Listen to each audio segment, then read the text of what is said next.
Hi, welcome back. Today we're going to dehydrate apples, one of those delicious fruits that keeps quite a while in the refrigerator, but sometimes we like to do something other than just plain eat them fresh. So I've got some apples today that I'm going to dehydrate in 3 different ways. And I think in terms of what you want to do with your apple, how you want to use it, should determine how you prepare your apple. Apples can be dehydrated with the skin on or the skin removed, whatever your preference is. I'm going to leave the skin on all of mine today. I typically do that for almost everything, and the reason I do that is because I like the added nutritional value of the skin, and frankly I think it adds some flavor and texture. But you do what you want to do. There is no right or wrong with that. So I'm going to do it apples 3 ways. I'm going to slice them, I'm going to do apple rings, and I'm also going to do diced apples. So the first thing you want to do when you're getting ready to dehydrate apples is to wash them, obviously. If there's a waxy substance on them, you want to kind of get rid of that. If it's a waxy substance that you can't get rid of, then I would suggest peeling your apples. And then check your apples over for any blemishes. Now I have 2 apples here which actually do have a little bit of blemishes on them. If you have some bruises on your apples, you really need to remove that because think about the fact that if you have a bad apple, so to speak, then you're going to put a bad food into your dehydrator, and it just leaves you more susceptible to your food not maintaining its quality once it's dehydrated. So I just cut out whatever I need on my apples. So I indicated that I'm going to prepare them 3 ways, and the first way I'm going to do is rings. Now rings work really well for slicing. I use a apple core to get rid of the inside of that first. Pull that out, and just like that, I'll have a link to the apple core if you want to get one. It works really well for rings because I like the looks of the rings. The rings generally will be a little bit thinner. Of course, you can do them thick or thin, but they'll be a little bit thinner and they'll dry a little bit quicker than a quartered apple or a sliced apple will. So what I've done is I've removed the core, the inside of the apple, and now I'm ready to slice those. Now you can use a knife to slice those. You probably don't want them more than about a 1/4 inch thick. I like to use a mandolin just for 2 reasons. 1, it's quick and easy, and 2, I can get relatively even slices. And the more even my slices are, the better my dehydration results are going to be, in that everything gets done more along the same timeline, if you will. Sometimes you get a little bit of a problem on the very end one there. So I'm going to pull that out, and I have my slices all cored and all about the same thickness.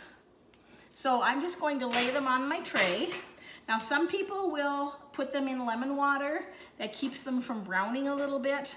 I personally don't care if they get a little bit brown, so I generally skip that step. It's just an extra step that I feel isn't necessary. But if you prefer something that the apples are looking a little bit more white, if you will, then go ahead and dip them in lemon water and let them sit for about 15 minutes. So I have my apple slices, I have them on a tray, and I'm going to put them in the dehydrator. And I'm going to get my other apples ready here before I start the dehydrator. And we have another one to do here. So rings are really good. They're tasty. They're, like I said, they're easy to eat. I think for younger children or maybe even older children, my mother, for example, prefers the rings. They're a little bit easier for her to chew. There was a good reason I use my glove here, because I felt myself hitting the blade there, but no cuts with that. So again, I have nice even slices with the ring, and I just put them on the dehydrator tray, and they will be ready to go. Now apples are going to take typically anywhere from maybe 8 to 12 hours to dehydrate. It's going to depend on the size of your apples, the thickness of your apples. It's also going to depend on the humidity of your home, and frankly even the strength of your dehydrator. So I'm just going to move these other slices to the side for the moment. Then the other way that I like to have apples, and really it's my favorite way to have them, is just quartered. Now I have an apple quarter or slicer, if you will, here. I like this one because it has 16 slices as opposed to the 8, and that makes the slices a little bit thinner. And to do this, I typically will cut off the bottom of the apple just so that I have a level surface, and then I just push that through. Sometimes you have to pound it, and you'll have your apple all taken care of. Your core is there, your slices are there, and again, the slices are nice and even, and they will dehydrate. They're going to take the longest because they are thicker than the rings. They're going to take probably closer to 12 hours is my experience. The day's a little bit humid today, so it might even be a little bit longer. But these are my favorite, and typically I know then that 16 slices is equal to an apple, so you can package your apples afterwards for half apples or whole apples or whatever you choose to do. So wedges, all evenly cut, and I'll put those in the dehydrator. Now the other thing I'm going to do is I've already diced a number of apples, which I don't typically do, but I have a number of diced apples that I put in cold water just so they didn't get brown because I did those earlier. I like those because I like to dehydrate steel cut oatmeal, and I like to take my oatmeal and put that together with some fruit, and I'll actually have an upcoming video on that to show you. But I'm going to go ahead and drain these apples and get them on a tray, and I'll be right back. All right, I'm back and ready to drain my diced apples.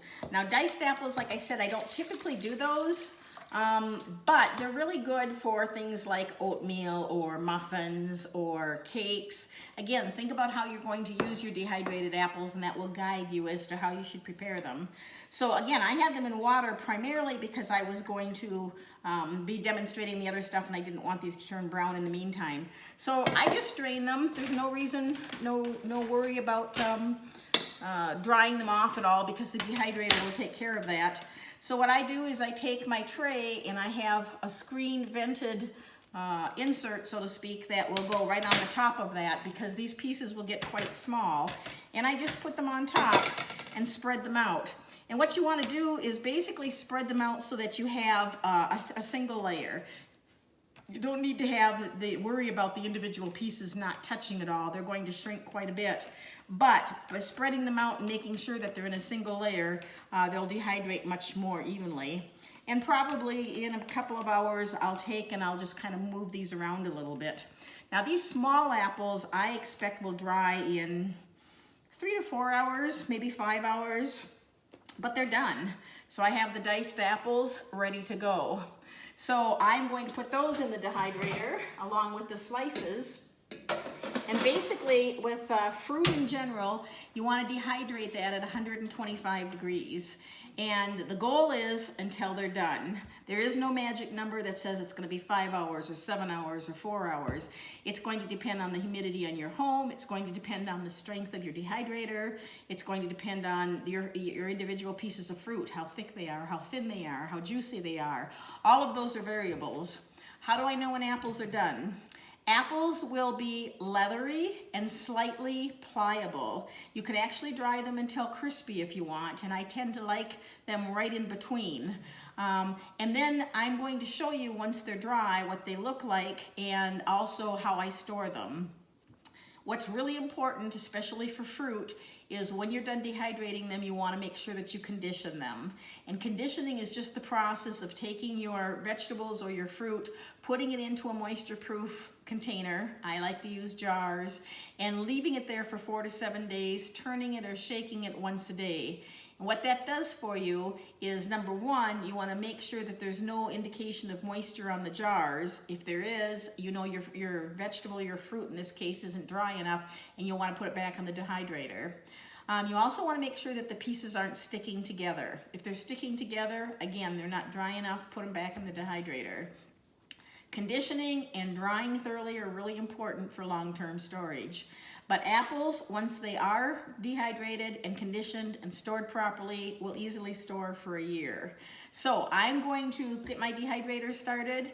I will be back to show you what the end result is, and I'll show you how I condition those and how I process those when those are done, which might not be until tomorrow or might be this evening, but I'll be back to finish up this episode. So the apples are out of the air fryer. These are the chopped ones that I'm going to use for the oatmeal. They took actually about 12 hours. I was surprised by that. The rings turned out really well. They kept their color well. They're relatively thin and they're crispy. They break in half. And then I have the wedges. They're dry. They're leathery. You don't squeeze moisture. And they also can break in half. All right, so my apples are done and they're currently in the process of conditioning. To condition your fruit or vegetables when dehydrating, you basically want to put them in moisture-proof containers for 4 to 7 days. Shake them daily. Check for any moisture that might form on the jars, but also make sure that your pieces are loose and not sticking together. When you're going to dehydrate anything, think about how you're going to use it, and that should dictate how you prepare it. So I dehydrated apples 3 ways. I did some chopped ones, which I'm going to put in dehydrated oatmeal, and I did some slices and some cross slices, just because those are different ways to prepare them. And sometimes I might like to use, you know, an apple crisp or something like that and then hydrate those. So I have rings, which turned out really well. I did not use a lemon juice or anything to keep the color.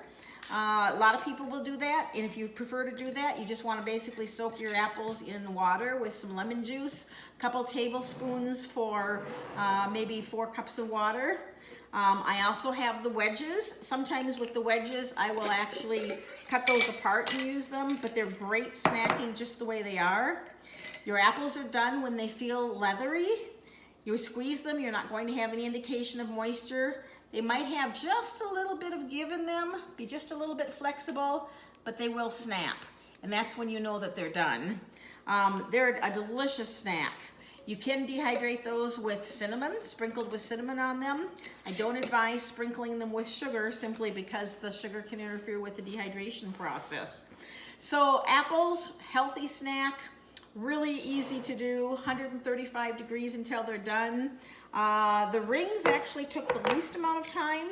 They took about 7 hours yesterday, and it was fairly humid in the house.